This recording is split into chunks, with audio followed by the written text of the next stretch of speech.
მოგესალმებით, დღეს ჩვენ ვიწყებთ უჯრედის ნაწილებზე საუბარს და განვიხილავთ მის ერთ-ერთ ნაწილს, კერძოდ უჯრედის გარს, თავის შემადგენელ სტრუქტურებთან ერთად. ეს გახლავთ უჯრედის კედელი და პლაზმური მემბრანა.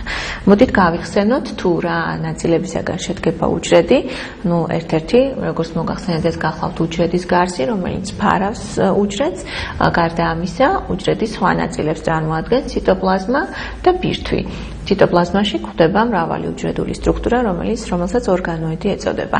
ჩვენ დანარჩენ ორ ნაწილზე მოგვიანებით ვისაუბრებთ, დღეს კი, როგორც მოგახსენეთ, ვისაუბრებთ უჯრედის გარსზე და მის შემადგენელ სტრუქტურულ კომპონენტებზე. აღმოჩნდა, რომ უჯრედები ერთმანეთისაგან განსხვავდებიან უჯრედული გარსის აგებულებით. კერძოდ, მცენარეული და ცხოველური უჯრედების შემთხვევაში გარსის გარეთა შრე წარმოდგენილია სხვადასხვა სტრუქტურით. მცენარეული უჯრედის შემთხვევაში გარსის გარეთა შრეს წარმოადგენს უჯრედის კედელი, ხოლო ცხოველური უჯრედის შემთხვევაში კი გლიკოკალიქსი. ხოლო ორივე შემთხვევაში გარსის შიდა შრე წარმოდგენილია პლაზმური მემბრანით. მოდით განვიხილოთ თითოეული ეს სტრუქტურა. როგორც მოგახსენებთ, მცენარეული უჯრედისათვის უჯრედის გარსის გარეთა შრეში გვაქვს უჯრედის კედელი, რომელიც წარმოადგენს საკმაოდ ხისტ სტრუქტურას, რომელიც პოლისაქარიდ ცელულოზასაგან არის აგებული და აშენებული. აღსანიშნავია, რომ უჯრედის კედელი გვხვდება არა მხოლოდ მცენარეული უჯრედის გარსის შემადგენლობაში, არამედ ასევე პროკარიოტულ უჯრედებშიც და გარდა ამისა სოკოებშიც. უჯრედის კედელი ძალიან ბევრ უპირატესობას აძლევს მცენარეულ თუ პროკარიოტულ უჯრედებს. პირველ რიგში ანიჭებს უჯრედს ფორმას, ასევე სიმტკიცეს, იცავს უჯრედს გამოშრობისაგან და მექანიკური დაზიანებისაგან და რაც მთავარია, უზრუნველყოფს მცენარეული უჯრედის ტურგორს.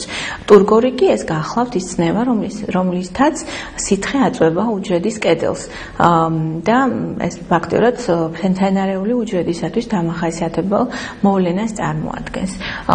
შესაბამისად, ძალიან დიდი დატვირთვა აქვს უჯრედის კედელს საერთოდ მცენარეული უჯრედის ცხოველქმედებაში. რაც წარმოადგენს თავისთავად უჯრედის გარსის გარეთა შრეს ცხოველური უჯრედის შემთხვევაში. როგორც განვიხილეთ, ამ შემთხვევაში უჯრედის გარსის გარეთა შრე წარმოდგენილია გლიკოკალიქსით. გლიკოკალიქსი თავისთავად წარმოადგენს ნახშირწყლოვანი მოლეკულების შრეს და უჯრედის კედლისაგან განსხვავებით ეს გაცილებით ნაზი და თხელი შრე არის, რომელიც გარს აკრავს ცხოველური უჯრედის პლაზმურ მემბრანას და აღსანიშნავია, რომ ეს ნახშირწყლის მოლეკულები უკავშირდებიან პლაზმური მემბრანის ცილებს, რის გამოც აღნიშნულ სტრუქტურებს გლიკოპროტეინებს უწოდებენ, ანუ იმ ნაერთებს, რომელიც მიღებულია ნახშირწყლისა და ცილების ერთმანეთთან დაკავშირების შედეგად. მოდით განვიხილოთ თავისთავად ის თვისებები და ის ფუნქციები, რაც გლიკოკალიქსს ახასიათებს. ანუ როგორც მოგახსენეთ, ეს გახლავთ მემბრანაზე დაამაგრებული გლიკოპროტეინები, რომლებიც უზრუნველყოფენ ერთის მხრივ პლაზმური მემბრანის დაცვას ქიმიური დაზიანებისაგან, ასევე უჯრედების ერთმანეთთან დაკავშირებას და კიდევ ერთ მნიშვნელოვან თვისებას, ეს გახლავთ უჯრედების მიერ ერთმანეთის ამოცნობა, რაც ძალიან მნიშვნელოვანია განსაკუთრებით იმუნური სისტემის უჯრედების მოქმედებისათვის. გადავიდეთ პლაზმურ მემბრანაზე, როგორც ჩვენ ვახსენეთ, უჯრედული გარსის შიდა შრეს პლაზმური მემბრანა წარმოადგენს, რომელიც გვხვდება როგორც მცენარეული, ასევე ცხოველური უჯრედის შემადგენლობაში. მცენარეული უჯრედის შემთხვევაში კი უჯრედის კედლის ქვეშ არის მოთავსებული, ხოლო ცხოველური უჯრედის შემთხვევაში კი უშუალოდ გლიკოკალიქსს ესაზღვრება. როგორი სტრუქტურა აქვს თავისთავად პლაზმურ მემბრანას. პლაზმური მემბრანა ძირითადად აგებულია ლიპიდებისა და ცილის მოლეკულებისაგან, რომლებიც სხვადასხვა პრინციპით არიან განლაგებულნი. ძირითად მასას მემბრანაში ქმნიან ლიპიდის მოლეკულები, კერძოდ კი ლიპიდის გარკვეული ჯგუფი, ანუ ფოსფოლიპიდები, ეგრეთ წოდებული ფოსფოლიპიდები, რომლებიც ორი ნაწილისაგან შედგებიან. მათ გააჩნიათ ჰიდროფილური თავები და ჰიდროფობული კუდები. ფოსფოლიპიდები ამგვარად პლაზმური მემბრანის ძირითად სტრუქტურულ ერთეულს წარმოადგენენ. ფოსფოლიპიდები გარკვეულ მოწესრიგებულ ორ რიგს წარმოქმნიან, ორ პარალელურ რიგს, რომელსაც ლიპიდური ბიშრე ეწოდება და აღნიშნულ ლიპიდურ ბიშრეში ფოსფოლიპიდის მოლეკულები იმგვარად არიან განლაგებული, რომ მათი კუდები ერთმანეთისკენ არის მიქცეული, ხოლო ჰიდროფილური თავები კი მიქცეულია უჯრედის გარემოსაკენ ერთის მხრივ, ხოლო მეორე მხრივ უჯრედის ციტოპლაზმისაკენ.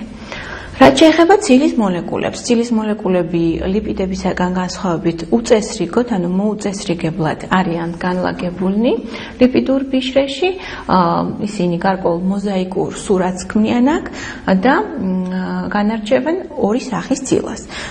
პირველი გახლავთ ზედაპირული ცილები, რომელიც ოდნავ არიან ჩაფლობილნი ლიპიდურ ბიშრეში და მეორე ჯგუფი ეს გახლავთ ინტეგრალური ცილები, რომლებიც მთლიანად განჭოლავენ ლიპიდურ ბიშრეს და მათ სტრუქტურაში შეინიშნება გარკვეული არხების არსებობა, რომელიც ძალიან მნიშვნელოვანია ნივთიერებათა ტრანსპორტირებისათვის.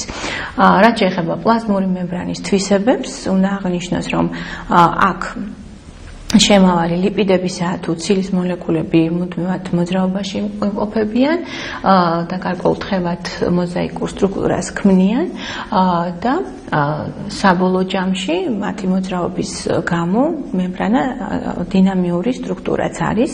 დინამიური სტრუქტურაც გახლავთ, რაც შეეხება შერჩევითად განლადობას, ეს უშუალოდ ეხება მემბრანის თვისებას გაატაროს გარკვეული ნივთიერებები, ანუ მოახდინოს გარკვეულ ნივთიერებათა ტრანსპორტირება, თუმცა აღმოჩნდა, რომ ყველა ნივთიერებისათვის მემბრანა არ არის გამტარი, იგი ატარებს მხოლოდ გარკვეულ ნივთიერებებს და ამის გამო მას ამის ამგვარ თვისებას უწოდეს შერჩევითად განვლადი.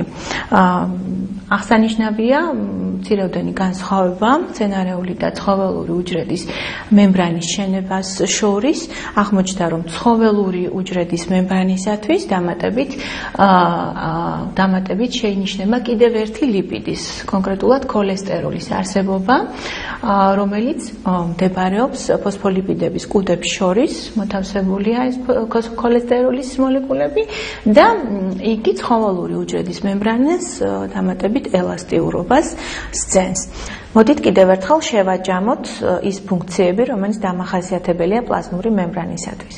პირველ რიგში იგი აძლევს უჯრედს შესაბამის ფორმას, მიჯნავს უჯრედს გარემოსაგან, იცავს უჯრედს ფიზიკური და ქიმიური დაზიანებისაგან, ახორციელებს, რა თქმა უნდა, ტრანსპორტს, ნივთიერებათა ტრანსპორტს უჯრედსა და გარემოს შორის, უზრუნველყოფს უჯრედსა და მის გარემოს შორის ნივთიერებათა განსხვავებული ბალანსის შენარჩუნებას და გარდა ამისა, შესაძლებელს ხდის ქსოვილებში უჯრედებს შორის გარკვეული ინფორმაციის გაცვლას.